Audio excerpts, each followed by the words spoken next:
Oke, semoga sudah nampak sedikit ya nanti untuk pembukaan. Lepas itu nanti saya pun bacakan untuk CV daripada speaker kita nih. Baik, terima kasih. Bismillahirrahmanirrahim. Assalamualaikum warahmatullahi wabarakatuh. Alhamdulillahirabbil alamin. Wassalatu wassalamu ala asrafil anbiya'i wal mursalin. Habibana wa nabiyyana wa sayyidana wa maulana Muhammadin sallallahu alaihi wasallam wa ala alihi wa ashabihi wa man tabi'ahum bi ihsanin ila yaumiddin. Wa ba'd. Qala Allah Ta'ala fi kitabihil karim. A'udzu billahi minasyaitonir rajim. Bismillahirrahmanirrahim. Ya ayyuhalladzina amanu dkhulu fis silmi kafah wala tattabi'u khutuwatis syaitan innahu lakum aduwwum mubin. Wa qala Allahu azza wa jalla aidan ba'daha yakni qala Abdullah bin Mas'ud udkhulu fi syara'id-dini Muhammadin sallallahu alaihi wasallam wala tada' minha syai'an wa hasbukum bil imani wat tawaratu wa ma fiha. Wa aidan yakni fi kalamihi wa innahu lahaqqul yaqin. Wa kama qala Allahu azza wa jalla a'udzu billahi minasyaitonir rajim kalla saufa ta'lamun thumma kalla saufa ta'lamun kalla law ta'lamuna ilmal yaqin la tarawunnal jahim thumma la tarawunnaha 'ainal yaqin thumma la tus'alunna yawma idzin 'anin na'im. Wa qala Rasulullah sallallahu alaihi wasallam ra'sul amri al-islam wa amuduhu as-salah wa dzurwatus sanamihi al-jihad fi sabilillah. Wa qala aidan rawahul Bukhari la taqumus sa'atu hatta ta'khudha ummati bi ahdil quruni qablaha shibran bi shibrin wa dira'an bi dira'in. Faqila ya Rasulullah kafirasi war rum faqala wa minan nasu illa ulaik wa aidan la tattabi'una sunanal ladzina min qablikum shibran bi shibrin wa dira'an bi dira'in hatta law dakhalu fi khudri aw fi juhri dabbin lattaba'tumuhum qulna ya Rasulullah al yahuda wan nasara qala faman. Amma ba'd fa inna asdaqal hadits kitabullah wa khairal huda hudan nabiyyu sallallahu alaihi wasallam. Awalan, aqulu lakum jazakumullahu khairan ala khudurikum fi hadhihi khissah at-tayyibah wa khasatan fi hadhihi al-laila al-mubarakah nastati an nakun barnamij khasatan yakni fi daurah manhajul bahas fil Islam. Naam. Wa hadhihi khissah at-tayyibah wa indana aidan ad-dhaif al-kiram min jiranina Malaysia yakni Dr. Biji Ismail Biji Musa hafidha hafidhahullah. Terima kasih atas kehadirannya Ibu dan Bapak sekalian, teman-teman semuanya. Malam hari ini sangat spesial ya, karena kita kehadiran salah satu daripada jiran kita, ya salah satu pakar di bidang usul fikih dan juga terkait dengan riset metodologi ya. Tadi saya awali dengan firman Allah Subhanahu wa taala ya dalam surat Al-Baqarah ayat 208 yang maknanya adalah kita sebagai seorang muslim itu wajib untuk masuk ke dalam Islam secara keseluruhan ya. Di seri sebelumnya kita sudah bicara tentang bagaimana tasawur Islam itu menjadi basic dalam our research methodology ya. Kemudian kita juga diingatkan wa innal haqqul yakin qulil haq au al haqqu mir rabbika fala takunanna minal mumtarin. Ini adalah sebuah kebenaran atau puncak dari sebuah kebenaran. Sementara prosesnya, proses dalam sebuah pengkajian, dalam penelitian, dalam sebuah penyelidikan itu ada dalam surat At-Takasur ayat ke-3 dan 7. Kalla saufa ta'lamun. Janganlah begitu. Kelak kalian akan mengetahuinya. Summa kalla saufa ta'lamun kalla law ta'lamuna ilmal yaqin la tarawunnal jahim tsumma la tarawunnaha ainal yaqin tsumma la tus'alunna yauma idzin anin na'im. Dalam riwayat yang lain nanti hakul yakin. Nah, berarti sebuah kebenaran yang bukan hanya ainul yakin, sebuah kebenaran yang bukan hanya dia itu bisa dicerna oleh panca indera, tetapi sebuah kebenaran yang sampai kepada hakul yakin. Dan ini adalah karakter daripada Islamic methodology or Islamic research, ya. Ini menjadi hal yang sangat penting kita itu sebagai Muslim. Nah, di sini saya akan bicara sedikit terkait dengan bagaimana kronologi timeline daripada sebuah teologis awalnya. Jadi sebuah riset itu kan menjadi sebuah jawaban dari sebuah pertanyaan. Sehingga ketika ada sebuah pertanyaan, ya di awal sekali itu biasanya jawabannya adalah teologis. The second, kemudian muncul metafisik.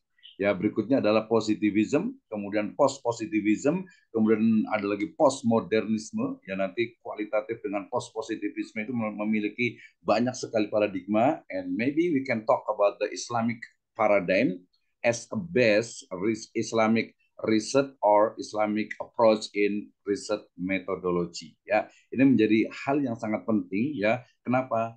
Why we use Islamic paradigm? Ya, kita pahami di sini bagaimana bahwa budaya dari Western itu berada di jurang kehancuran, ya, dengan berbagai salah satu karakternya itu adalah logik dan rasio.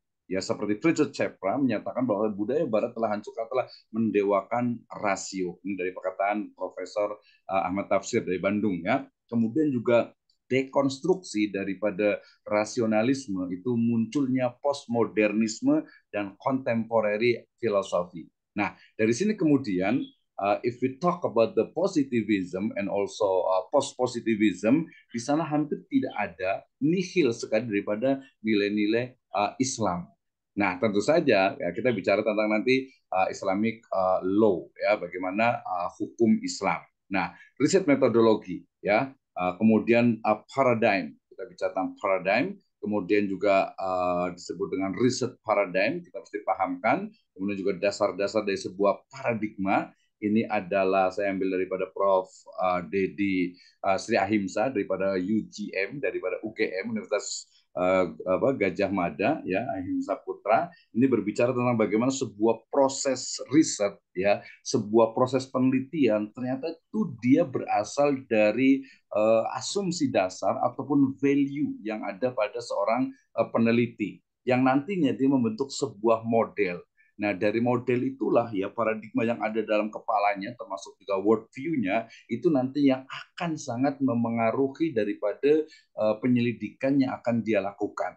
Sehingga nanti ketika bicara tentang apa sih problem statement-nya or academic problem-nya, kemudian konsep-konsepnya seperti apa, kemudian metode penelitian atau kaidah penelitian, kemudian how to analyze data, kemudian juga hasil dari sebuah analisisnya sampai kepada sebuah representasi. Maknanya apa? Secara eksplisit, ya, itu memang sebuah langkah-langkah untuk mencari sebuah kebenaran dalam konteks metode ilmiah. Tetapi secara implisit di dalamnya itu ada paradigma yang kemudian memunculkan bagaimana hasil dari sebuah penelitian, ya. Ini adalah basic assumption, kemudian values-nya, analoginya, problemnya, konsep ataupun keyword-nya, kemudian juga method of research, and then method of analysis, dan nanti memunculkan teori dan representation, ya. Ini dari Prof. Dedi Sri Ahimsa dari UGM. Nah, if we talk about the Islamic paradigm, kita akan menemukan bagaimana sebuah sistem keyakinan kemudian itu menjadi satu cara pandang ataupun worldview, ya, bagi seorang Muslim melihat sebuah reality yang ada di dunia. Nah, sehingga kemudian ketika kita bicara tentang hukum, ya, so different between hukum yang sifatnya hukum konvensional dengan hukum Islam. Maknanya bila kita menggunakan satu riset metodologi yang kemudian itu secara khas adalah di metodologi atau metode yang lazim kemudian diterapkan pada objek yaitu hukum Islam, so tidak semuanya sesuai, tidak semuanya itu cocok. Berarti di sini we have or we need the innovation ya for the research in Islamic law atau bisa juga di hukum Islam dan juga termasuk juga Islamic education ya. Kenapa? Karena ini menjadi hal yang penting. Kenapa? Kita tahu bagaimana asas dari Barat yaitu adalah worldview-nya itu adalah rasio dan spekulasi filosofis, sementara kalau dalam Islam itu berdasarkan kepada wahyu tauhidi ya, bukan dikotomi. Sifatnya juga bukan hanya rasional ya, tetapi juga metafisis dan suprarasional serta permanen dan ada yang berubah. Nah, kemudian realitas dari sebuah kebenaran itu adalah al-haq, al-haqiqah, kemudian juga dimensi metafisik dan juga fisik dan juga rasional. Ini saya ambil dari paradigma keilmuan Hamid Fahmi Jarkasi daripada Universitas di Gontor. Nah, dari sini kemudian nanti kita akan diskusi bersama terkait dengan bagaimana Bayani, kemudian juga Burhani, ya kemudian tajribi yang kita eksplor sedemikian rupa, termasuk juga dari sisi irfaninya menjadi sebuah riset penelitian, ya menjadi sebuah metode penelitian dalam menyelesaikan berbagai permasalahan yang akan kita hadapi saat ini. Nah, itu adalah awal, and we can discuss about the research methodology specifically in legal or dari sisi Islamic law. Nah, hari ini sangat tadi saya katakan sangat istimewa karena kita kedatangan seorang pakar daripada University of Malaya, Dr. PG Ismail PG Musa. Assalamualaikum, Dokter, apa kabar? Waalaikumsalam warahmatullah. Oke, Alhamdulillah, terima kasih sudah hadir. Sebelum kita diskusi memberikan materinya, saya ingin bagi dulu daripada CV beliau ya, karena tak kenal maka tak arus. Nah, ya, ini adalah CV beliau, Setuju ya? nampak masih still young lah, masih muda. Beliau bernama lengkap Dr. PG. PG ini pangeran ya, Pangeran Ismail bin Pangeran Musa. Jawatan sekarang ini sebagai pensyarah kanan, senior lecturer di Fakulti Undang-Undang University Malaya. Ya, bangsa etniknya Brunei, kemudian tempat lahirnya di Sabah. Jadi masih satu pulau dengan IKN.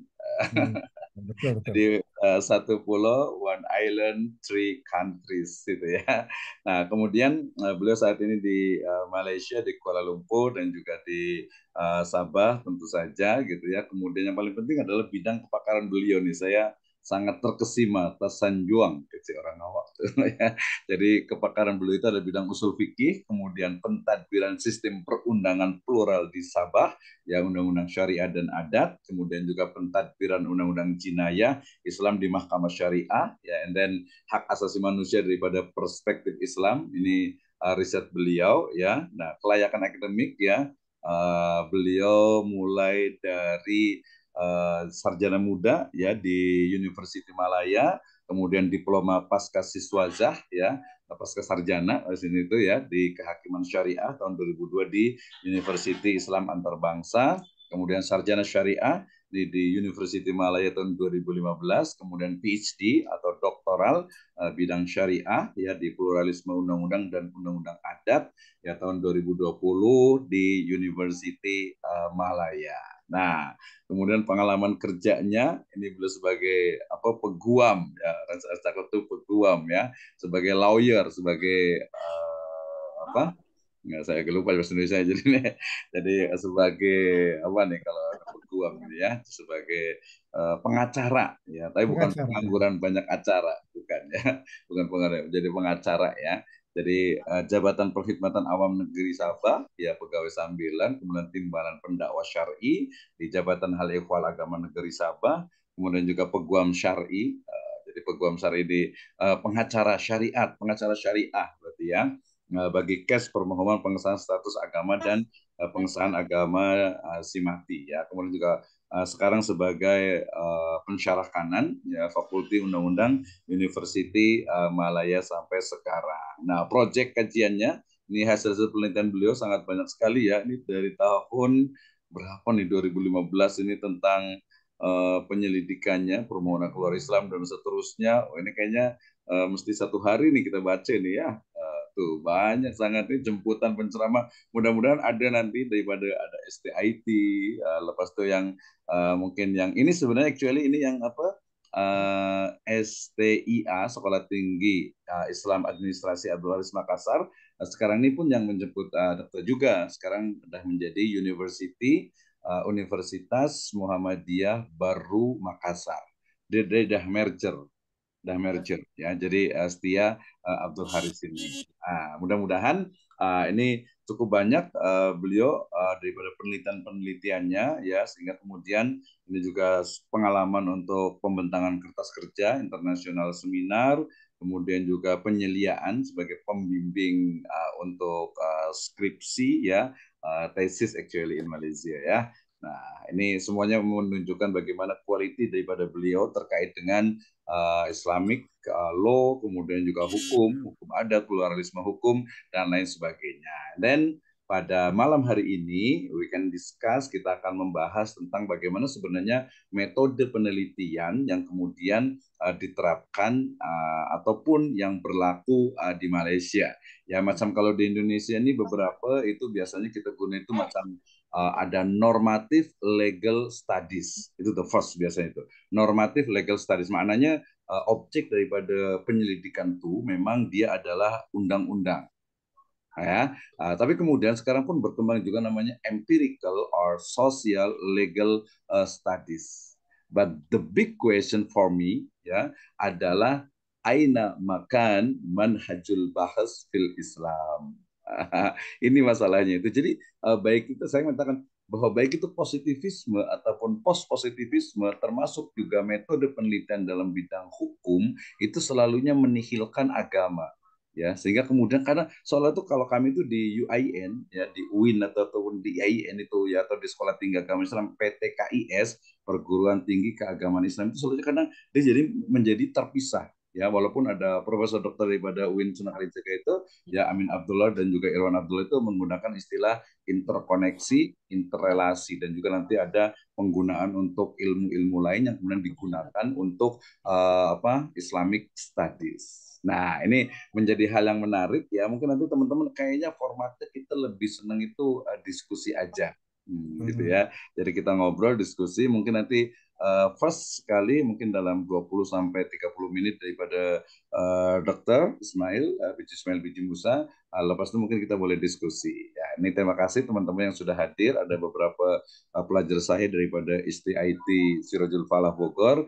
Terima kasih juga yang dari Fakultas Hukum Universitas Diponegoro juga, kemudian juga yang lainnya. Baik, menghemat waktu, saya silakan kepada Dr. Biji Ismail Biji Musa untuk menyampaikan terkait dengan riset metodologi dalam bidang hukum in Malaysia. Silakan.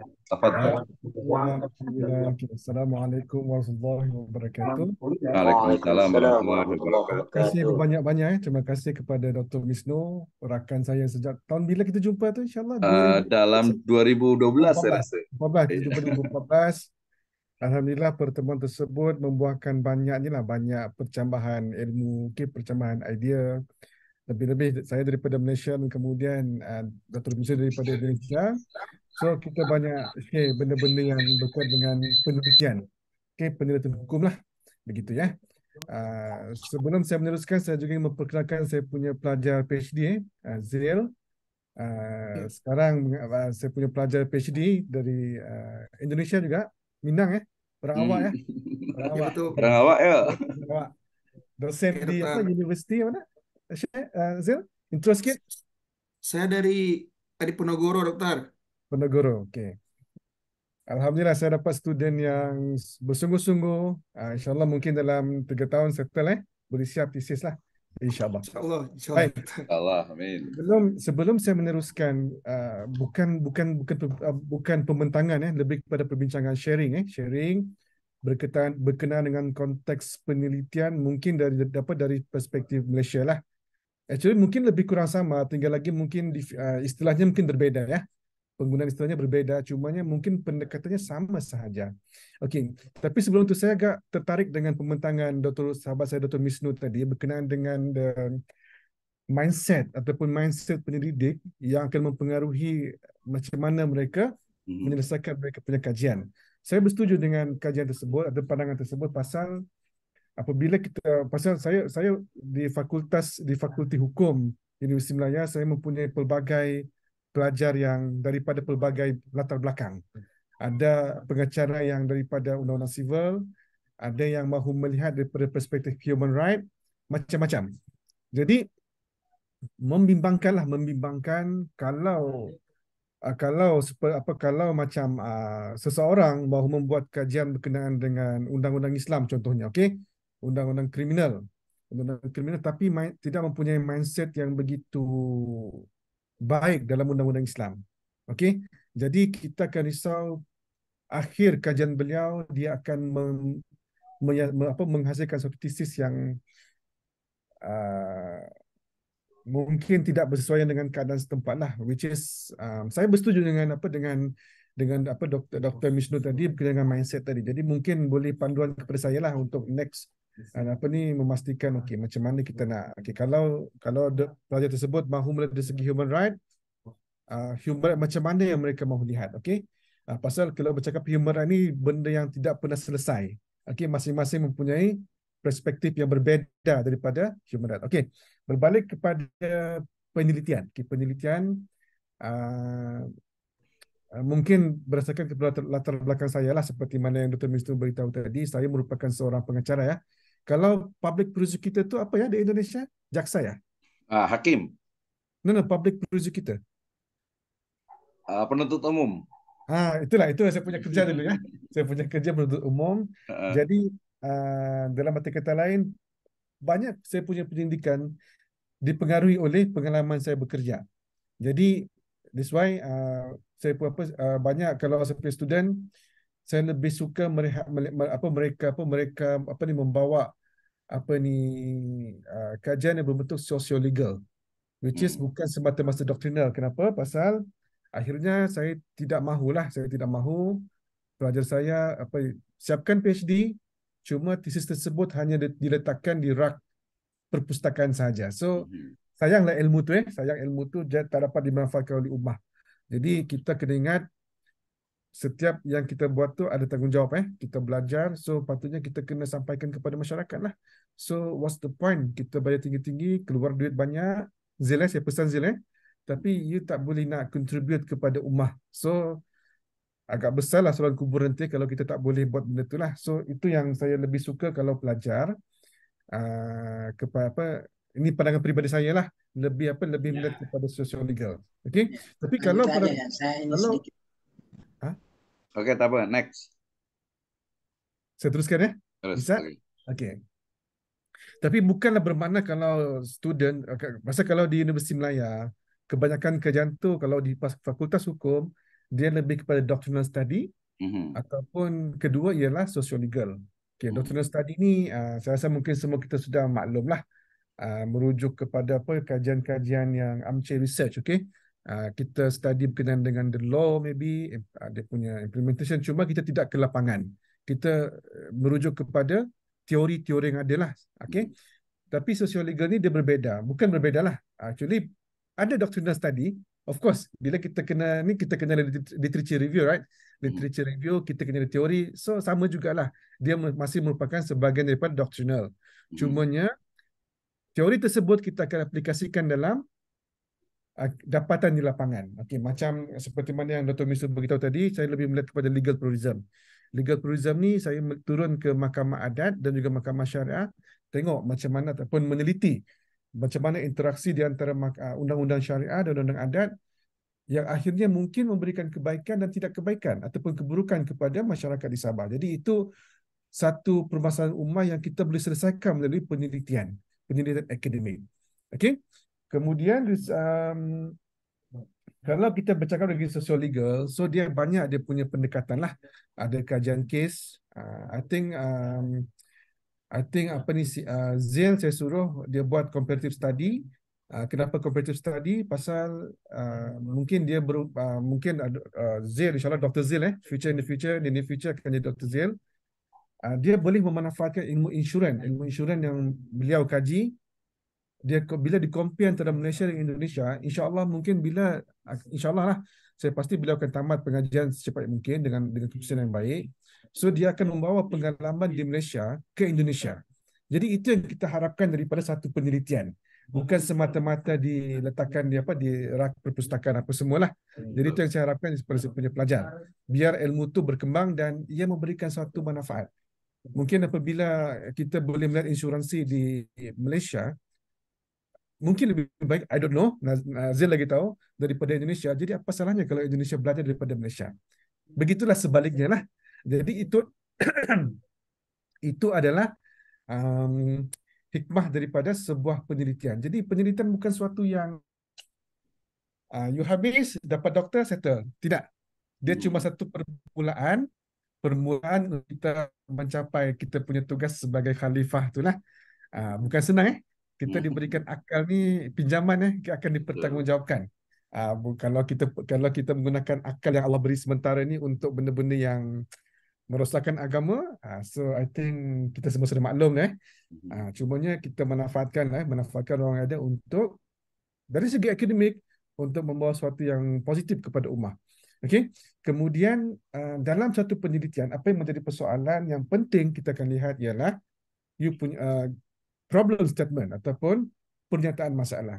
Again, saya bersetuju dengan apa yang dibincangkan oleh Dr. Wisnu tadi berkaitan dengan mindset tadi. Jadi kalaulah student tersebut melihat masalah tersebut dari perspektif human right, human right yang di bawah UDHR atau ICCPR semualah.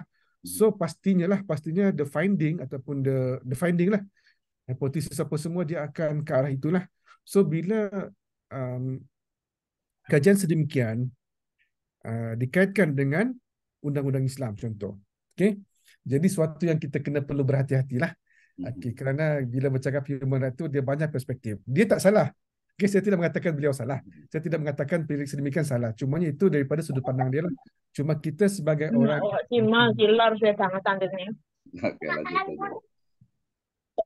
mungkin kita yang berada saya teruskan bisa ya? Bisa, boleh. Mungkin kita yang berada di jalur undang-undang Islam ini ataupun syariah ini kena lebih memantau pelajar dengan lebih, kalaupun mereka mahu melihat dari segi purely daripada undang-undang barat, tapi kita kena melihat juga daripada lokal. Okey, so bila melihat lokal, itu yang dipanggil sebagai sosiologik lah. Kita melalui penelitian temu bual mungkin. Jadi itu mungkin peranan kita lah. Saya tak tahu audiens ini daripada latar belakang macam mana. Cuma saya pasti ramai sini dosen-dosen yang saya pasti ada pelajar lah yang mereka sedia dan juga pelajar-pelajar lah. Jadi itu secara ringkas saya punya pandangan saya lah terhadap bila kita bercakap penelitian begitulah. Bila dikaitkan dengan apa yang Dr. Bisa cakap tadi dari segi mindset. Betul, saya setuju. Itulah, bila bercakap problem statement ni mungkin sedikitlah saya rasa mungkin sebagai imbauan, sebagai recall pada kita ni mungkin kalau kita bercakap dari segi problem statement tersebut ataupun pernyataan masalah tersebut mestilah sesuatu yang real, mestilah sesuatu yang current, mestilah sesuatu yang perlu kita selesaikan. Dia bukan bersifat suatu andaian. Bukan kita membaca 10 artikel so kita andaikan inilah masalah yang berlaku di Malaysia ataupun di Indonesia. Itu bukan problem statement yang baik. Problem statement unless you buat doctoral study lah, itu tak apalah. Kalau doctoral study cuma kalau tu sosiologik, kita kena turun ke lapangan, kita kena baca banyak case, kita kena ada kontak yang baik dengan kerajaan ataupun mereka yang di lapangan, so kita akan tahu serba sedikit berkenaan dengan permasalahan yang berlaku. Jadi itu merupakan masalah tersebut mestilah masalah yang real lah, bukan masalah yang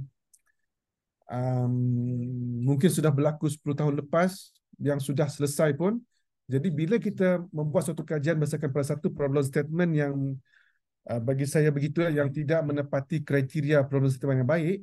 So data yang kita akan tunjukkan di mahkamah dia akan bersifat terdesak, desperate.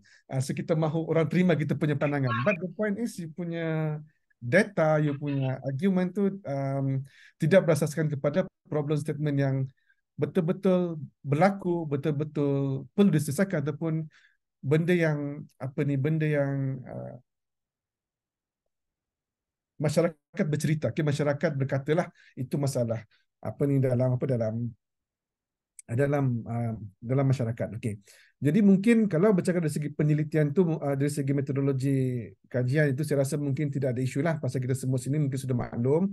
Cumanya setiap kali bila bertemu dengan student, perkara pertama saya akan bincangkan ialah problem statement.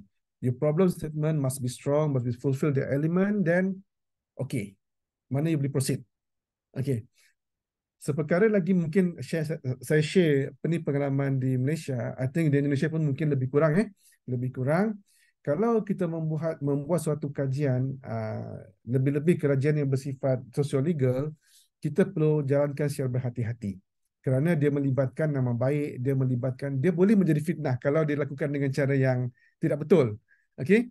Jadi di Malaysia tu ada satu board, setiap universiti kita panggil sebagai ethic committee, research ethic committee. Mana sekarang ni dia akan screen, dia akan vetting the proposal dan mesti setiap pelajar mesti mendapatkan ethic clearance daripada pihak universiti. So kalaulah katakan sekarang ni pihak universiti tidak memberikan sebarang ethic clearance, so mana sekarang ni research tersebut kalau pun dijalankan, dia boleh menjadi masalah lah bila viva nanti. Ingat Zil, pasal research etik sangat-sangat penting. Pasal bila lebih-lebih kalau kita membuat kajian berkenaan dengan sosio-legal. Okay? Jadi saya tidak tahu doktor, mungkin pada peringkat ini itu saja saya punya pembentangan secara ringkas macam mana penelitian hukum. Kalau syariah itu dia termasuk hukum jugalah. Hukum di Malaysia, terutamanya di fakulti kami, di Fakultas Undang-Undang Universiti Malaya. So mungkin kalau ada perkongsian pertanyaan mungkin boleh. Kalau saya tidak jawab pun, saya punya student Zil. Ada lagi student saya Alif ini daripada dia first degree. Okay, first degree tapi semangatlah. Saya suka pelajar yang bersemangat. Okay, doktor, saya kembali kepada doktor. Oke, terima kasih nih Ustaz Dr. Widji Ismail ya. Jadi menarik nih. Jadi Ibu dan Bapak sekalian, teman-teman semuanya. Jadi topik malam ini terkait dengan sebenarnya specifically dalam bidang hukum, tetapi tidak menutup juga untuk metode penelitian yang sifatnya mungkin rumpun Islamic Studies ya. Ini ada pelajar saya juga daripada Singapura nih. Ikhwan Caipiban yang mungkin boleh juga share nanti terkait dengan tesis beliau nih, mungkin ada problem apa mungkin kita boleh discuss di sini. Tapi mungkin kita boleh kalau orang Indonesia cakap nih dokter nih, kita cakap nih biasa TikTokan. TikTokan ini maknanya saya boleh tanya, lepas itu nanti dokter tuh boleh answer my question lah, macam itu. Oke, boleh ya.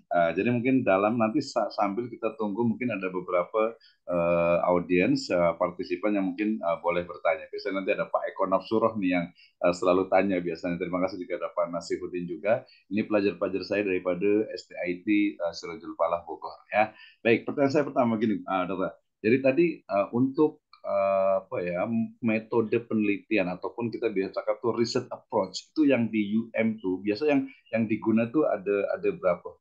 Ada apa saja yang biasa diguna di fakulti of law ini yang di UM itu? Ada apa tuh? Ada berapa pendekatan penelitian, research approach-nya ataupun juga biasa kita reka bentuk daripada penelitian. Silakan dalam 1-2 menit bisa tukar-tukar macam. Kalau kebiasaan. Sebenarnya banyak even kuantitatif pun merupakan sebahagian daripada kalau kita mahu melihat persepsi, contoh macam undang-undang bunuh diri, suicide law apa semua kan. So kita mahu persepsi masyarakat, kita akan menggunakan pelajar akan menggunakan metode kuantitatif dengan survei apa semua lah. Jadi pelbagai. Jadi saya pun tidak begitu pasti ada berapa banyak, cuma ada banyak lah. Cumanya kebanyakan student di Fakultas Hukum, even di Akademi Islam, pasal saya pun Akademi Islam, FPUM ya. Ada tiga lah, tiga secara umumnya, secara umum, kebanyakan kuantitatif. Mereka melihat kepada doctrinal study. Approach-nya merupakan kajian berbentuk doctrinal study. Oke. Satu, kemudian berbentuk legal study. Legal study ini banyak. Okey. Sama ada kajian case, okey. Kajian yang bersifat eksplorasi, ada pelbagai. Ada pelbagai. So, bergantung kepada dia punya problem statement lah. That's why sekarang ni, problem statement sebagai seorang penyelia tesis, perkara penting ialah problem statement. Okey, kadang-kadang student akan datang kepada kita dalam keadaan yang raw, dalam keadaan yang mereka cuma ada masalah pada kepala mereka, itu masalah. Actually, bukan masalah. Okay, jadi kita akan discuss apa semua, discuss apa semua. Kemudian kita akan bagi pandangan. Okay, you punya pandangan ni, you punya problem ni, okay. You sesuai buat comparative study. Of course, you buat legal, social legal, tapi approach comparative study. You kena compare Malaysia dengan Indonesia. So, dia akan lebih bermanfaat. But yes, comparative study is not easy. Dia susah. Pasal you kena master dengan dua-dua lah. Indonesia dan juga Malaysia. Then baru boleh compare. Kalau katakan maklumat Indonesia tak contoh macam Z daripada Indonesia, so I'm sure undang-undang di Indonesia dia bagi expert lah. Cuma mungkin bila sampai ke Malaysia, dia begitu tidak arif tentang Malaysia, itu menjadi cabaran untuk mereka membuat kajian perbandingan. Okay, kerana mereka mesti sama, pengetahuan mesti sama lah, dan baru boleh compare. Okay. Kemudian ada juga yang bersifat eksplorasi, ini lebih kepada macam ingin mengetahui masalah. Mencari masalah. Mencari masalah. Cari masalah. Mencari masalah. Kalau saya punya PhD dulu lebih kepada comparative study lah. I don't know. Saya punya kajian case. Kajian case ni saya kena betul-betul tahulah. Betul-betul tahu apa masalah berlaku dalam dalam populasi yang saya kaji. Study case. Jadi begitulah begitu. Jadi satu doctrinal, kedua legal study yang banyak sekali dia bercabang, dan kemudian ada yang berbentuk dua-dua sekali. Betul. Mix dia. Combine doctrinal dengan legal social legal study. Itu jawapan saya, doktor. Okey. Jelas. Jawab ke? Memang kita tanya-tanya. Clear. Okey. Tapi ada satu tadi Dr. cakap tu pasal kuantitatif. Ada tak application daripada quantitative approach itu di legal? Biasa diguna apa? Dia guna SPSS ke, guna Microsoft Excel ke, atau usually guna SPSS lah. Biasa guna SPSS juga ya. Pentingnya kuantitatif bila kita mahu membuat suatu konsep. Ataupun suatu konsep lah, contoh macam sexual harassment. Okay? Sexual harassment. So sekarang ni kita tidak boleh dapat satu konsep berdasarkan kepada doktrin semata-mata. Kita pun tidak boleh buat konsep berdasarkan kepada interview, observation, tak boleh. So sekarang ni suatu konsep tersebut kita akan dapat hanyalah melalui perception. So kajian kuantitatif lah. So ada ketikanya perlu. Cumanya itulah kerjanya agak berat sedikit, dan saya tidak memang menggalakkan pelajar buat the mix mood kuanti dengan kualiti, pasal banyak benda yang kita kena lakukan. So your time frame agak limited. You kena kerja macam Z ada beasiswa sekarang, dia kena selesaikan within the time period given by the university. So kalaulah katakan benda itu tidak begitu perlu, so sebaiknya dielakkan.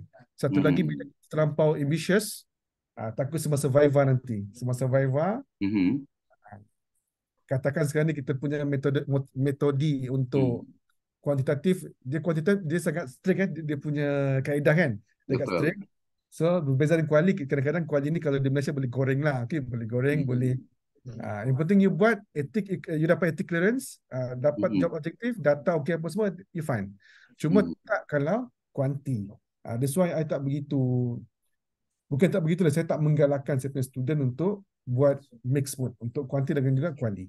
Ya, betul. Memang kalau di Indonesia pun biasa bila kita nak guna mix method, itu biasa memang di level master dan juga di level PhD.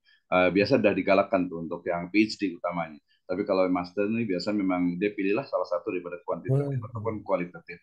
Nah, menarik nih dokter. Kita sambil tunggu nanti bila ada yang nak bertanya. Kalau teman-teman ibu dan bapak sekalian mau bertanya, silahkan boleh langsung raise hand dan juga open mic-nya. Tapi saya mau nanya gini. Jadi tadi kan di Indonesia pun sama ya, selalunya ada kuantitatif dan juga kualitatif.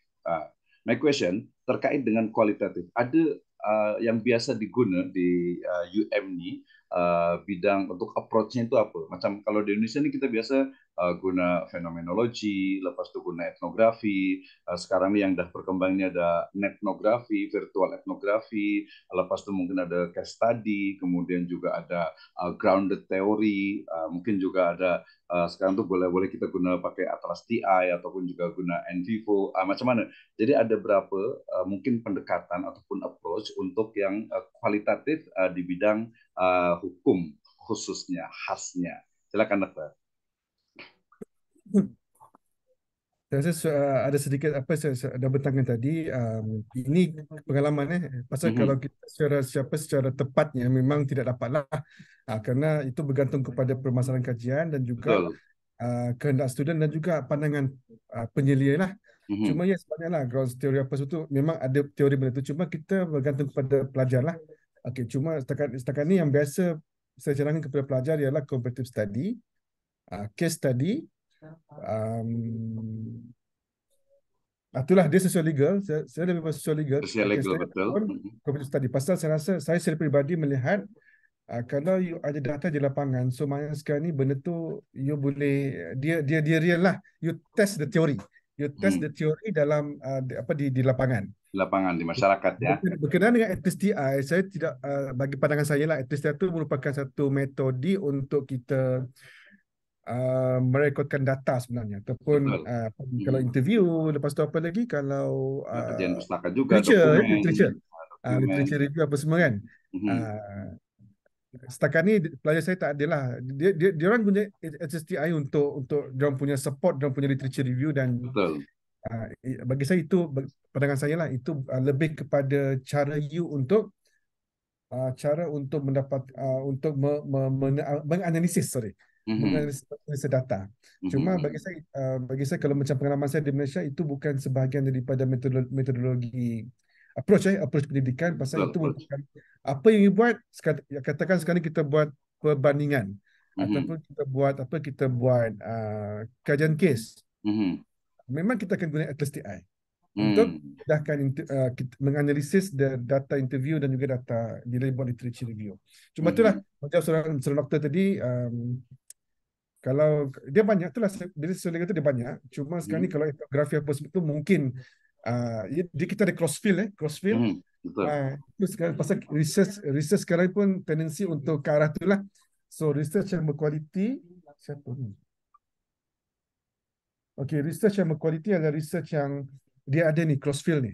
Okey, mana sekarang boleh macam ada kita bercakap pasal human right, ada elemen Islam situ.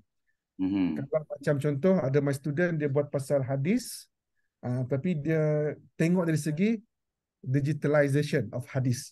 So what's the problem? So ada IT di situ. Jadi sekarang ni itulah itu yang keperluan sekarang. Jadi mungkin kalaulah melibatkan teknologi, mungkin ada metodologi yang sesuai.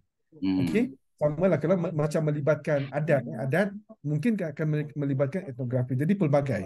Cuma secara umumnya saya boleh simpulkan begitulah. Begitu, iaitu kita ada sosial legal tu ada banyak, dan saya secara peribadi saya suka it's up to the student. Cuma saya akan cadangkan berdasarkan kepada dia punya problem statement. Betul. Oke, luar biasa ya. Kita undang yang lain juga nih. Silakan, ada yang mau bertanya. Di kepala saya itu banyak sekali pertanyaan, Dokter nih, karena memang saya yang nak belajar lah. Kawan-kawan semua mungkin juga boleh belajar terkait dengan itu. Mungkin tadi ada satu, Dokter. Jadi terkait dengan case study. Jadi kalau saya melihat yang namanya studi kasus dalam bahasa Indonesia itu, jadi studi kasus itu selalunya adalah dia mengambil daripada case ataupun lokus dari sebuah penelitian. Tetapi kalau saya pahami itu bahwa untuk how to analyze ya, menganalisisnya pun dia menggunakan juga mungkin other approach gitu ya, dengan pendekatan lain. Mungkin boleh diinikan sedikit tentang misalnya saya membuat sebuah penelitian itu menggunakan case study ataupun studi kasus gitu ya. Nah, ketika saya menggunakan studi kasus, kemudian teknik pengumpulan datanya, saya sudah dapat data ya. Ini mungkin social legal studies. Nah, pertanyaannya, apakah studi kasus memiliki teknik tersendiri dalam menganalisis data? Jadi, how to analyze in case study approach? Macam mana nih? Silakan, Dokter. Bergantung kepada kaedah kita untuk mendapatkan data ataupun research method. Kan research methodology is different daripada research method. Okay, kita punya inilah. So sekarang contoh, kalau macam kita case study banyak menggunakan observation. Ya, observation. Of course, bila berlakunya penelitian, kita kena satu rubrik, satu form, kalau di Malaysia ini pun kena dapatkan ethics clearance jugalah form tersebut. So sekarang ni kita akan nilai mungkin dari tindakan manusia ataupun contoh dulu kalau saya buat adat mahkamah adat, so saya tengok apakah autoriti yang digunakan dalam mereka membuat penghakiman. Kemudian dari segi macam mana karakter saksi, karakter tertuduh semualah. So kita akan dapat the idea. Itu kalau observation. Satu lagi kalau apa lagi ya? Kalau interview. Kita akan recording apa semua dan kita akan guna STI untuk interview. Saya rasa kalau di sini tidak begitu banyak lah. Pasal contoh kalau kita kuantitatif, situ banyak. Mungkin ada lah orang cakap in vivo. Saya tak guna benda tu lah. Oke. Ya, paling luar biasa sekali. Saya ni agak old fashion. Paling maju pun STI lah. Oke. Ya, terima kasih Dr. Sarini. Jadi kita banyak cakap. Kita undang lagi nih Pak Eko Nofsura, silakan yang bertanya. Pak Ikhwan juga silakan bertanya juga. Tapi satu lagi pertanyaan dari saya Dokter nih, sebelum nanti kita tunggu yang lainnya. Biasa mungkin pertama ini biasa suka malu-malu biasanya. Jadi pertanyaan saya, kalau dalam kuantitatif itu kan dia dah clear macam mana validity daripada sebuah data.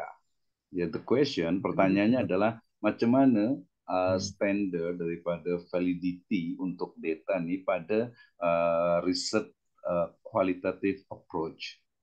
Apa? Jadi bagaimana mengukur validitas data pada penelitian dengan pendekatan kualitatif.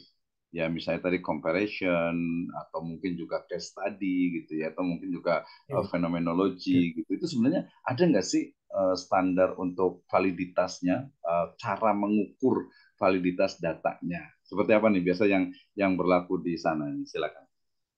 Kalau saya rasa mungkin kita sudah semua pernah mendengar tentang triangulasi triangulasi apa semua. Jadi itu merupakan kaedah kita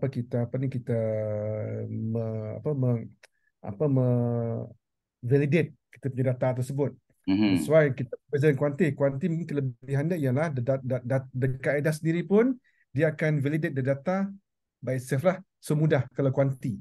Tapi kuanti ini agak susah sedikit. Kita menggunakan triangulasi ini pun pelbagai cara lah, pelbagai kaedah. Jadi untuk yang case tadi, contoh macam Zenantia, you buat interview, make sure jangan interview seorang lah, you kena interview lebih daripada seorang daripada sektor yang berlainan. So sekarang tengok apakah permasalahan yang berlaku, so you boleh compare. Kemudian kalau katakan ada persamaan, so itu kita boleh andaikan suatu masalah ataupun suatu dapatan lah. Kalaupun tidak ada persamaan, itu pun dapatan juga. Mana tidak ada suatu yang standard dalam pengurusan apa-apalah, insurans apa semua lah. I think itulah validated data. Pasal sekarang ni nak bercakap berkenaan validating data dalam kaedah kuantitatif dia bukan mudah lah. Pasal dia banyak bergantung kepada the way you explain to the examiner. Kemudian macam mana you dapatkan data tersebut. Contoh macam menggunakan sampling. Sampling pun kena betul jugalah. Cuma mungkin bila kita bercakap dari segi kuali, sampling yang kita guna tidak sama dengan orang yang buat kuanti. Pasal kita cuma untuk mendapatkan mungkin kita cuma mungkin mahu mendapatkan statistik secara deskriptif, bukan kita nak menguraikan perhubungan diferensial ya. Bukan begitulah. Jadi perlu tapi walaupun kita menggunakan data kaedah sampling tersebut, itu bukanlah bermaksud kita telah membuat mixed mode. Bukanlah bermaksud kita membuat saya buat mixed mode kaedah kuanti dengan kuali, tak begitu. Pasal kita cuma menggunakan kaedah sampling tersebut sebagai mengesahkan kita punya data pemilihan responden. Kemudian untuk kita cuma nak dapatkan statistik sahajalah. So dapatan kita sekarang contoh macam dulu saya buat murtad. So sekarang saya punya dapatan ialah kita tahu sekarang ni berapa yang murtad kerana dia nak keluar Islam ataupun dia murtad kerana berkahwin. Pelbagai lah. So kita dapat the factor tersebut. Kita bukan nak melihat perhubungan apa semua lah, kenapa dia murtad apa semua lah. Kita cuma melihat senario. Itu study case. And then baru lepas you dapat data, kemudian you pergi, the next chapter ialah perbincangan, discussion. Discussion is up to you lah. It's up to you to discuss based on you punya data dan juga you punya data lah. So the most important thing, data mesti valid. Okay, untuk untuk kuali data tu validity tu bergantung kepada macam mana you explain kepada examiner, how you present in your thesis. Kemudian itulah kena ethics clearance penting. For the qualitative ethics clearance, kalau dia sangat penting. Kalau you tak dapat ethics clearance, so mungkin akan revival ataupun resubmission. Pasal consider dia tak mengikut etik. Itulah pasal kena etik, pasal nak valid itulah. Okay. Oke, luar biasa sekali dia. Mudah-mudahan teman-teman bisa paham ya, tadi bahasanya memang menarik sekali ya. Bisa paham ya? Zil paham, Zil? Bisa paham? Paham, bisa lo paham. Ya, kita undang nih, silakan yang mau bertanya nih. Nanti pertanyaan yang menarik juga gitu ya. Kebetulan we are as a Muslim gitu ya, sebagai Muslim gitu ya. Saya menggalakkan dengan beberapa kawan daripada ISDEF di USM gitu ya. Jadi tadi pertanyaan tadi dokter. Jadi terkait dengan apa? Di mana posisi metode Islam atau di mana posisi dari metode yang berbasiskan kepada Islam ya dalam riset metodologi atau metode penelitian pada ranah pada bidang ilmu hukum ya, baik itu yang sivil ataupun yang common law. Saya rasa ini menarik. Kenapa? Karena biasanya itu sebenarnya di pendidikan juga sama, di Islamic education juga sama, di ilmu hukum juga sama. Nah ini dia macam dia itu terasing ya, diasingkan dengan apa? Dengan yang di hukum Islam. Jadi seolah itu dia berdiri sendiri. Maksud saya adalah I think we have to innovate ya, misalnya usul fikih, kemudian juga maqasid, kemudian juga mungkin tafsir ahkam, maudhu'i gitu. Itu menjadi bagian dari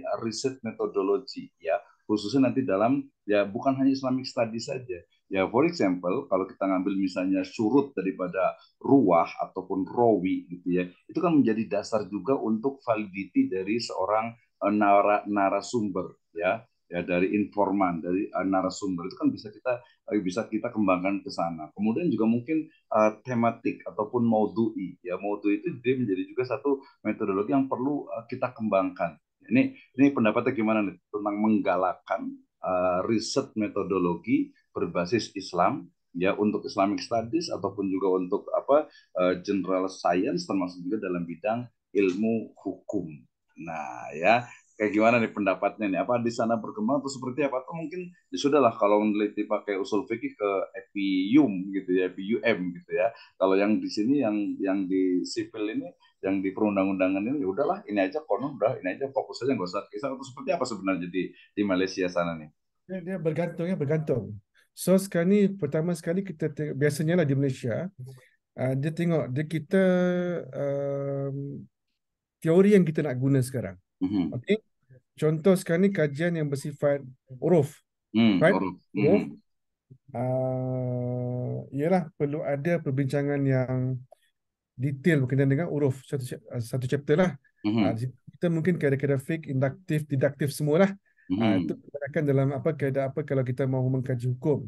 Okey. Cuma kalau kita kaitkan dengan sosiolegal, kebanyakannya lah perbincangan berkenaan dengan teori fiqh tersebut dia bersifat support the main research. Okay, contoh sekarang ni kita mengkaji berkenaan dengan tadi apa tadi, insurans. Okay, objek apa bukan objek lah, apa yang something akad kontrak. Okay, macam ni di Malaysia. Okay, so sekarang ni kita memang tidak berdiri daripada bincang berkenaan usul fiqh ataupun ilmu tafsir semualah. Okay, so sekarang ni itu kita kena ikut kaedah fiqh lah, seperti mana yang biasa kita guna, induktif dan deduktif lah. Kita tengok mana hukum yang apa semua, kita tengok mazhab-mazhab yang ada apa semua, kita tarjih mana yang pandangan yang paling baik apa semua kan, pada pandangan kita lah. Jadi sekarang ni itu biasanya kita akan gunakan kalau kita nak perbincangan tersebut merujuk kepada bagaimanakah suatu akad tersebut valid dari segi hukum syarak. Itu kalau kajiannya lah. Jadi kita memang tidak berdiri daripada kaedah pengkajian fiqh, mana kita kena detailkan berkenaan usul fiqh. Okay. Mana pandangan-pandangan fuqaha tu kena ditengok dan kena tarjih apa semua kan. Kemudian Tapi kalau katakan kajian itu Islam cuma sub kepada kajian tersebut, contoh macam um, tentang hak untuk membunuh diri, okay? Hak untuk membunuh diri Hmm. yang sakit, Hmm. sakit dia Hmm. ada dia, apakah dia boleh membunuh diri dia lah. Contoh macam stage 4 cancer, okay? Hmm. Patient apakah dia boleh memilih untuk mati. Hmm. Okay, jadi sekarang ni the point is dia nak tengok dari segi legal perspektif. Hmm. But bila datang kepada culturism, peneliti tidak boleh lari daripada melihat kepada Islamic law. Hmm. Okay, jadi dalam keadaan sedemikian, mungkin Islamic law tidak, kita berbincang apa ni soal tersebut cuma on the surface lah. Tak Hmm. begitu pasal the main apa ni dia cuma untuk menerangkan bahawa di Malaysia ada apabila kita bercakap culturism, Malaysia dia subjek kepada Islamic law. So Islamic law macam ni. Dalam jurisprudens Islam dari segi hukum macam ni. Cukup setakat itulah. Itu kalau melibatkan dia punya objektif ialah untuk yang apa yang dia nak tu dari segi undang-undang human apa semualah. Cuma kalau melibatkan memang ingin melihat validity suatu akad dari segi hukum syarak, kita memang banyak berbincang berkaitan hukum syarak. Hmm. Ya, Ah. oke, luar biasa nih. Ya, terima kasih banyak nih ya. Jadi ya kayak sebenarnya di Indonesia juga sebenarnya tidak jauh berbeda juga gitu ya, bahwa di Indonesia itu ketika dia kajiannya misalnya apa tentang legal, tentang perundang-undangan, maka tadi ada doctrinal legal studies gitu ya. Ini biasa terkait dengan mulai dari undang-undang, kemudian nanti ada keputusan presiden, kemudian juga peraturan-peraturan menteri gitu sampai gubernur, bupati sampai camat gitu ya. Itu di doktrinal. Nah, di sini kadang kita juga ini kalau di kami di hukum keluarga Islam itu biasanya itu menyebut untuk riset yang sifatnya itu Quranic based from Quran or Sunnah hadis itu biasanya kita menyebut itu dengan doctrinal legal studies gitu ya. Nah karena memang kita gabung jadi kita base-nya itu adalah ilmu hukum keluarga Islam gitu ya, hukum keluarga Islam sehingga kemudian banyak kita kembangkan dari situ termasuk juga dalam teori. Jadi ketika teori itu kemudian kita mengembangkan kaedah-kaedah misalnya al yaminu al mudai al bayinatu al mudai wal yaminu ala man ankara misalnya. Nah, konteks ini kemudian kita risetkan di pengadilan negeri ataupun juga di pengadilan agama. Jadi kita ada semacam komparasi antara Islamic perspektif dengan hukum positif yang berlaku di Indonesia. Nah, tapi kemudian kita pengen mengembangkan untuk di riset metodologinya itu apa nih yang kita bisa lakukan gitu ya. Jadi apakah tadi juga mungkin kita biasa mengambil juga misalnya pendekatan-pendekatan ilmu sosial misalnya. Karena tadi yang social legal studies dengan empirical legal studies itu kan biasa banyak mengambil daripada ilmu-ilmu sosial, ya, ilmu-ilmu sosial. Nah, oke, ini kayaknya sebagian agak-agak ini kita berikan kesempatan untuk yang mau bertanya nih. Silakan nih, mungkin dari tadi agak nggak enak nih Pak Dokter nih, ya. Jadi nggak enak karena mungkin banyak ngomong gitu ya. Silakan yang mau bertanya terkait dengan metode penelitian. Sebenarnya kita membahas tentang bagaimana metode penelitian yang berlaku di UM ya, University of Malaya di Malaysia sana. Apakah juga trennya itu sama dengan yang ada di Indonesia gitu ya? Karena masing-masing pasti memiliki kekhasan gitu ya, kekhasan. Kebetulan Dr. Biji Ismail ini beliau di Fakultas Perundang-undangan, jadi kayak apa program studi ilmu hukum di Indonesia itu. Jadi kalau yang spesifik ke perundangan ke legal itu biasanya dia ada konsentrasi namanya gitu ya. Nah, tapi juga tidak menutup juga teman-teman yang dari Islamic Education ataupun juga yang dari Syariah, mungkin kita bisa diskusi atau mungkin kita undang dulu nih. Ini ada Ustaz Ikhwan, apakah bisa berkomentar? Silahkan dengan tesisnya mungkin bisa komunikasi ya. Dan Ustaz Nasihuddin juga, terima kasih sudah hadir juga. Ya, kira-kira apa nih pendapatnya terkait dengan perkembangan? Kenapa? Karena kalau menurut saya metode penelitian itu menjadi disiplin ilmu yang sangat penting. Ya, kenapa? Karena dia terus berkembang dan melahirkan satu ilmu baru. Itu misalnya, saya kemudian ada teman juga dari UIN, Syahid Syarif Hidayatullah Syahid ya, beliau meneliti tentang batasan usia menikah karena di Indonesia ini dari Undang-Undang Nomor 1 tahun 74 tentang pernikahan itu di amandemen jadi untuk menikah itu seorang laki-laki dan perempuan itu umurnya itu ditambah kita 2 tahun, kalau nggak salah 21 dengan 19 tahun. Artinya perempuannya itu harus 19 tahun batasannya, kemudian laki-laki itu harus 21 tahun. Nah, kemudian tapi dia menggunakan pendekatannya itu adalah ada 2 pendekatan. Pertama adalah hukum positif, tentu saja yang ada di Indonesia. Lalu yang kedua itu adalah fikih, ya, dari Muqaran al-Madahib. Jadi perbandingan dari madhab itu kemudian dikomparasikan sebenarnya seperti apa sih, ada unsur kemaslahatan tidak ketika ada, termasuk juga tadi the living law ataupun hukum yang bergerak gitu ya. Nah, the living law-nya itu, atau kalau kita menyebutnya, saya dalam kajian saya, riset saya itu adalah living fikih ya. The living fikih, fikih yang dia itu bergerak, kemudian base-nya ada values-nya Islam, tapi dia ada di masyarakat. Nah, oke. Silakan yang mau bertanya nih. Atau gantian juga boleh juga. Ya, karena mungkin tadi sinyalnya agak kurang bagus, dari Pak Eko WA sinyalnya agak kurang bagus ini di Bogor ini ya. Baik, silakan Ustaz Nasihuddin, silakan. Ya, ada Pak Ali Sodikin juga. Silakan Ustaz Nasihuddin. Ya, terima kasih Ustaz. Ya, izin bertanya. Silakan. Untuk dokter, Pak Dokter secara empiris, apakah pernah mengalami sebuah studi kasus penelitian yang sangat menarik sekali gitu? Sehingga bagi kami yang awam ini, itu akan menimbulkan sebuah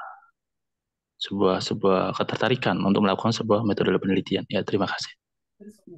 Oke, jadi mungkin sebagai penyelia, Dr. Fiji Ismail ini pernah nggak menemukan satu tajuk, satu topik yang interesting, ya, yang menarik gitu ya. Nah, itu mungkin juga boleh di-mention dalam 3 ataupun 5 tajuk, ya, 3 judul yang mungkin memang ini bagus nih, ini keren, inovatif, inovasi ya, inovasi itu bagus, belum banyak orang meneliti, khususnya dalam bidang ilmu hukum dan juga kemasyarakatan. Nah, gitu. Silakan Pak Dokter. Bagi saya lah, bagi saya sekarang ni semua tajuk pelajar tu is not me to decide. Sama ada benda tu tertarik ataupun benda tu bagi saya tertarik ataupun tidak. Bagi saya student yang kena percaya yang tajuk dia menarik. Dia suka dengan tajuk dia enjoy buat benda tu, pasal yang lebih tahu masalah, yang lebih tahu sejauh mana benda tu boleh menyelesaikan masalah ummah adalah student. Is a supervisor, kita cuma guide. So bagi saya tak dapat nak berikan tajuk yang spesifik. Cuma to me, semua tajuk yang saya selia saya sukalah, pasal bila student yakin dengan tajuk dia, confident dengan tajuk dia, so I think itu merupakan satu indikator yang my student, my candidate, my supervisor, dia boleh dia boleh ada pride lah, dia ada pride dengan dia punya tajuk. Ya, okay? Betul. Tajuk. Macam saya, mungkin saya bidang legal pluralism. Okay, legal pluralism. Mungkin for some people here, untuk audience ni, tak minat benda tu. It's okay. Saya suka. Okay? As long the student suka, suka. Jadi, saya tak dapat nak memberikan tajuk. Apa yang cumanya tajuk memang lebih pada macam human right, lebih kepada macam ada setengah tu nak buat hudud kepada non-Muslim. Cuba pasal Malaysia ada isu tu yang rang Undang-Undang 355 kan, so dia cuba dia try untuk any possibility to impose hudud kepada non-Muslim, and dia adalah Indian student, which is I'm very lah. Mana sekarang ni itu yang kita nak tahu, mindset yang dia terbuka, and then to Islamic perspective lah. Jadi bagi saya lah tajuk tu, bagi saya kalau yang menarik tu, bagi saya semua student menarik lah dia punya tajuk dia. Okay, walaupun kadang-kadang tajuk tu saya tak faham, cuma bila saya punya student bersungguh-sungguh menerangkan dia punya tajuk, this is a very good topic. So since you convince dengan itu punya topik, means itu merupakan tajuk yang baik. Itu ya Pak Sultan Sudin ya. Jadi sebenarnya pemilihan judul, jadi pemilihan judul itu sebenarnya dikembalikan kepada mahasiswa. Jadi dosen itu sebenarnya hanya membimbing ya, sebagai tadi supervisor ya sebagai membimbing untuk Anda mau meneliti tentang ini. Oke, coba lihat dulu apakah risetnya tentang ini tuh di kampus itu sudah ada. Kalau ada berarti tidak perlu atau mungkin ditukar lokusnya atau penelitiannya gitu ya, atau mungkin tempatnya, lokasinya, atau mungkin kita leverage lagi atau di kuantitatif biasanya mungkin kita boleh tambahkan variabelnya. Mungkin bukannya X1, X2 terhadap Y, tetapi juga mungkin X1, X2 dan juga X3 melalui intervening ataupun juga melalui moderator untuk yang pengaruhnya terhadap Y. Di situ ada semacam pengembangannya kalau di level KKNI di level yang ke-8 gitu ya. Tapi memang betul tadi ya bahwa masing-masing orang itu punya interest sendiri gitu ya. Nah, tapi yang paling penting adalah kalau dalam konteks penelitian Islamic approach itu adalah memang ada manfaatnya dan juga ada problem statement gitu ya. Jadi ada permasalahan yang memang harus diselesaikan gitu kan ya. Kalau masalahnya bukan masalah gitu kan tadi ya, problem statementnya gitu. Misalnya begini, saya pernah buat sebuah penelitian menarik gitu, menurut saya gitu ya. Itu tadi saya sudah cakap juga ya terkait dengan dengan jadi ada keluarga ya, keluarga itu dia ya naudzubillah ya keluarga beda agama gitu ya. Nah, tapi kemudian mereka fine fine aja gitu. Jadi ada keluarga bukan hanya satu, banyak di Bogor, di Semarang, di Indonesia lah ya. Saya rasa di Malaysia pun ada beberapa. Jadi keluarga yang biasanya itu istrinya itu muslimah, kemudian laki-lakinya itu suaminya itu non muslim. Atau ada juga yang laki-lakinya itu muslim, kemudian non muslim. Nah, ketika kita problemnya adalah mereka itu keluarga fine-fine aja, nggak ada masalah gitu ya. Punya anak, kemudian punya ini dan sebagainya gitu kan. Sehingga kemudian nah ini perlu diriset, perlu diteliti ya pendekatan ya tadi dengan empirical legal studies ataupun juga social legal studies. Jadi kenapa faktor apa sebenarnya mempengaruhi keharmonisan rumah tangga yang beda agama itu gitu ya. Sehingga kemudian judulnya itu adalah satu ranjang dua iman gitu kan ya, satu katil dua iman gitu. Jadi kenapa seperti itu gitu. Ada juga itu banyak sekali di Indonesia, banyak sekali sampai ada judul itu teman tuh bikin ada banyak ada banyak Tuhan di beranda rumahku gitu ya. Nah itu karena apa? Anak adiknya, kakaknya, ibunya, bapaknya itu beda agama gitu. Nah, itu juga menjadi hal yang itu permasalahan gitu. Permasalahan kenapa sih gitu. Atau mungkin kufu misalnya gitu ya. Kufu juga dalam pernikahan Islam gitu kan. Jadi gimana sih sebenarnya pendapat-pendapatnya, kemudian juga klasiknya termasuk mungkin historical approach ya. Jadi pendekatan berbasis sejarah kalau menurut saya juga menarik tapi tetap dalam bidang sejarah hukum. Nah, ini juga kayaknya menjadi bagian juga nih saya kebetulan suka sejarah gitu ya. Jadi bagaimana sebenarnya kajian tentang sejarah hukum itu bisa berkembang. Termasuk kalau di Indonesia misalnya tadi tentang kebetulan kalau Dr. Biji ini biasanya spesifiknya di bidang ini ya tentang orang-orang murtad gitu ya. Nah, sempat ada juga tuh tentang murtad. Jadi kalau murtad itu gimana? Ya banyak banget sekarang nih beberapa tuh. Kalau di Indonesia itu artis biasanya itu selebriti itu ya keluar dari Islam ya. Kemudian biasa aja gitu, Mas dalam Islam tuh sudah jelas. Demikian juga mungkin case jinayah-jinayah yang lainnya gitu ya. Nah, ini menjadi hal yang menurut saya menarik juga. Oke, terima kasih untuk Pak Sukamdi dari State Madinah Sragen ya yang sudah hadir. Ya, jadi itu kalau menurut saya itu salah satu hal juga yang menarik. Kalau disertasi saya kebetulan membahas tentang bagaimana penyerapan hukum Islam pada komunitas adat gitu ya.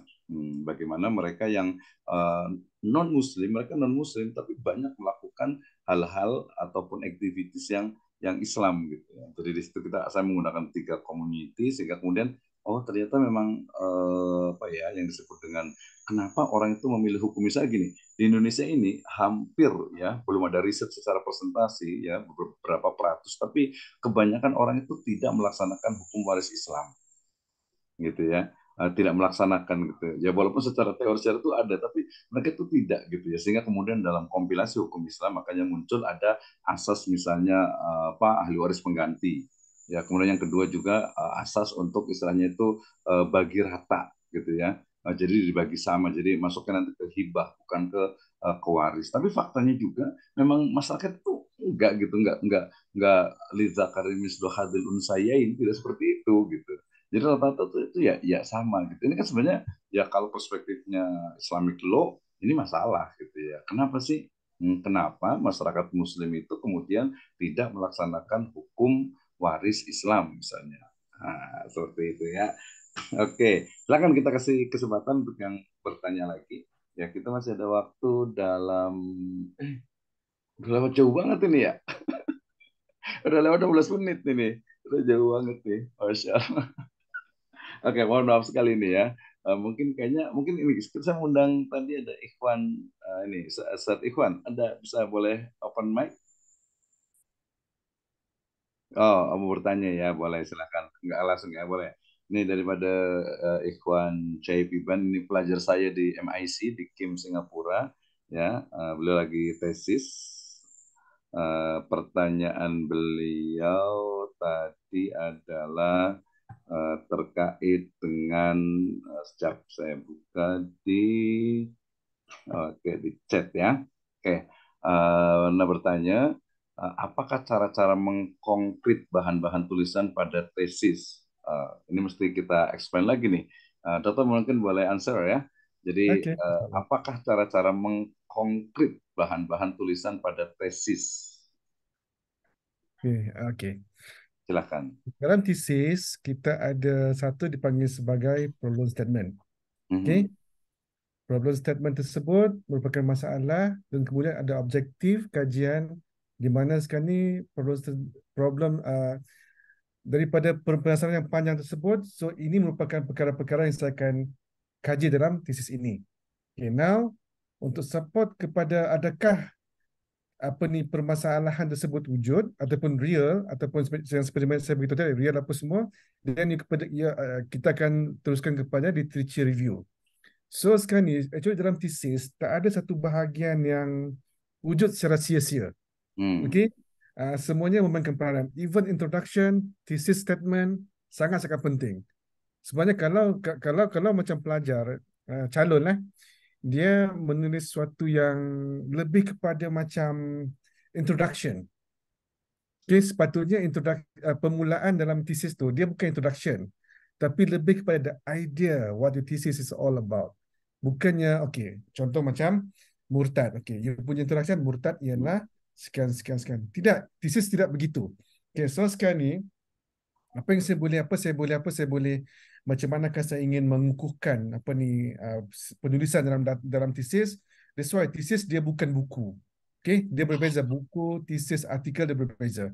So sekarang daripada mukadimah, daripada start dengan tesis statement dan teruskan kepada proses, dia mesti ada perkaitan. So antara tesis yang gagal, okay, dia tidak ada perkaitan. Okay, permasalahan dia lain, tapi objektif tidak menggambarkan problem statement. Okay, jadi ini merupakan ciri-ciri yang kalaulah diteruskan, dia akan revive ataupun dia perlu membuat resubmission. Ini bahayalah. Kemudian data. Okay, data supported by kita punya kaedah pendidikan lah. Kita beritahu dalam pendidikan kita ada interview. Tapi kita punya presentation dalam tesis tidak ada interview. So itu ada masalah. Okay? Itu merupakan suatu yang bercanggah lah. Kemudian data. Data untuk you nak validate you punya data sekarang ni ialah you kena ada triangulasi lah. You kena, contoh sekarang ni kalau kita nak menemubual syarikat insurans, paling kurang you kena cari 3 kod, paling kurang 3 lah. Jangan satu. Satu agak-agak bahaya lah. Unless kalau dia pembuat dasar. Okay, dia membuat polisi, mungkin kita boleh tanya seorang lah. Contoh macam saya tanya Perdana Menteri. Itu okey. Pasal memang dia seorang yang berkeputusan. Cuma kalau kita melihat sejauh mana keberkesanan pelaksanaan, contoh pelaksanaan insurasi Islam di Malaysia, so kita paling kurang kena ada 3 orang kita interview daripada syarikat yang berlainan. So kita akan dapat firm kita punya data, okey begini. Tapi sebenarnya apa yang paling penting dalam sebuah tesis ialah cara kita presentasi tesis tersebut. How you present the thesis. Okay? Dari segi penggunaan tata bahasa walaupun nampak remeh, cuma sangat-sangat memainkan peranan. Kemudian dari segi penggunaan bahasa, okay? Contoh, katakan sekarang ni you bagi calon memberikan pandangan, cuma dalam statement tersebut, okay, saya mengandaikan ataupun saya mencadangkan, saya mengandaikan Dr. Misno? Ya samalah, andai saja. Saya mengandaikan. Itu bukan bahasa tesis. Okay? Okay, tesis mesti dia punya bahasa ialah ini membuktikan. So you firm the fakta. Okey, salah nombor 2 sekali. Pasal salah tu as long you justify di mahkamah, sorry. Dulu saya ini merupakan seorang pengacara, so biasa di mahkamah Peguam. peguam ya. So sekarang ni bila sampai kepada proses viva, so sekarang ni sejauh mana katakan ada petikan, punya data kamu ni salah. Okey. So terangkan semula daripada metodologi sampai kepada proses pengumpulan. So kenapa benda tu macam tu? Okey. So bila you present you punya thesis, bukannya thesis yang belum siap. So you boleh, of course biasa dalam thesis kadang-kadang you punya finding berbeza daripada you punya expectation awal-awal. Berbeza daripada kita bincangkan. Tapi it's okay, itu merupakan finding. Whatever happen, itu merupakan finding. So you kena present dalam bentuk yang berkaitan lah. Cuma tak boleh ada sifat ragu-ragu dalam thesis. Itu bukan thesis. Kalau ragu-ragu bukan thesis. Jangan bagi persoalan kepada pemeriksa. You kena jawab soalan dan pemeriksa kena terima jawapan. Okey, jadi itu mungkin antara cara kaedah lah macam mana kita nak bagi satu penulisan yang agak kukuh. Bagi saya sekarang ni ialah the way you present your thesis. Itu yang merupakan perkara yang paling penting untuk luluslah dalam penulisan thesis. Oke, Dokter, terima kasih banyak. Dah lewat waktunya 30 menit ini. Tapi ya rasa moga-moga tidak bosan ini. Nanti kita boleh jemput lagi. Mungkin lebih spesifik untuk kita buat workshop ataupun apa terkait dengan riset metodologi khasnya dalam bidang keilmuan. Kita boleh tadi undang tadi beberapa pelajar juga mungkin untuk boleh share atau mungkin macam kita buat conference terkait dengan riset metodologi dalam bidang ilmu hukum. Ya, tadi memang betul sekali. Nanti Ustaz Ikhwan nanti kita boleh discuss kembali. Ya, nanti boleh Google Meet gitu ya untuk macam mana membuat sebuah penelitian itu memang betul-betul ada manfaatnya dan juga dia sesuai dengan kaedah yang berlaku di satu university. Lepas itu memang juga memberikan manfaat bagi daripada untuk masyarakat. Termasuk juga datanya mesti valid, lepas itu how to analyze-nya, kemudian mengambilkan conclusion ataupun kesimpulannya. Nah, ini menurut saya juga satu hal yang sangat penting gitu ya. Baik, luar biasa sekali malam ini udah lewat. Terakhir mungkin Ustaz Dr. Puji Musani dalam 1 menit berikan motivasi kepada pelajar-pelajar nih untuk semangat dalam menyelesaikan tesisnya nih. Silakan. Okey, bagi saya sekarang ni apa yang kita dapat sekarang, kita diberikan Allah sekarang satu nikmat iaitu akal. Bukan orang lain tak ada akal, orang lain ada akal, cuma akal kita tu kita ada motivasi untuk membuat sesuatu yang dipanggil ilmu yang bermanfaat kepada ummah. So saya rasa lah motivasi yang terbaik untuk kita meneruskan suatu tesis dengan bersungguh-sungguh adalah bila kita ni lah mati itulah. Bila kita ingat pasal mati ini merupakan bekal kita ke akhirat nantilah. Jadi insyaAllah dengan apa yang kita buat ni, walaupun mungkin di mata masyarakat begitu kecil, tapi itu bukan penilaian sebenar lah. Yang penting kita buat secara bersungguh-sungguh. Percayalah sekarang ni, kalaulah penelitian tersebut tidak baik di mata orang lain, pasti ada baik di mata orang yang lain. Okey, dia macam tu lah tak ada kita ni baik semualah, mesti ada yang okey, cuba teruskan dan insyaAllah semoga kita diberikan pahala amal jariah insyaAllah. Oke, baik, terima kasih, jazakallahu khairan, terima kasih banyak, hatur nuhun ya untuk waktunya. Nanti mudah-mudahan kita bisa sama lagi dengan Pak Zil ini ya, Ustaz Zil ya. Kita boleh ini juga nih. Ya, kebetulan ini juga nanti kita ini kan juga di APIC, Asosiasi Pengajar dan Peneliti Hukum Ekonomi Syariah. Kebetulan ketuanya itu Ibu Profesor Dr. Rof'ah dari Undip juga, di Fakultas Hukum juga beliau itu. Ini mungkin nanti next time Pak Dr. Bismail boleh sharing juga lah. Nah, kebetulan saya bagian divisi untuk sosialisasi dan juga advokasi. Gitu ya, mudah-mudahan jangan bosan, keep in touch ya. Mudah-mudahan ini bermanfaat dan menjadi amal soleh kita, utamanya di bulan Ramadan yang penuh berkah ini. Demikian, jazakumullahu khairan ala ihtimamikum. Kita tutup dengan hamdalah dan doa kafaratul majlis. Alhamdulillahirabbil alamin. Subhanakallahumma wa bihamdika asyhadu an la ilaha illa anta astaghfiruka wa atubu ilaik. Wallahu muwaffiq ila aqwamit thariq. Assalamualaikum warahmatullahi wabarakatuh. Waalaikumsalam warahmatullahi wabarakatuh. Terima kasih Dr.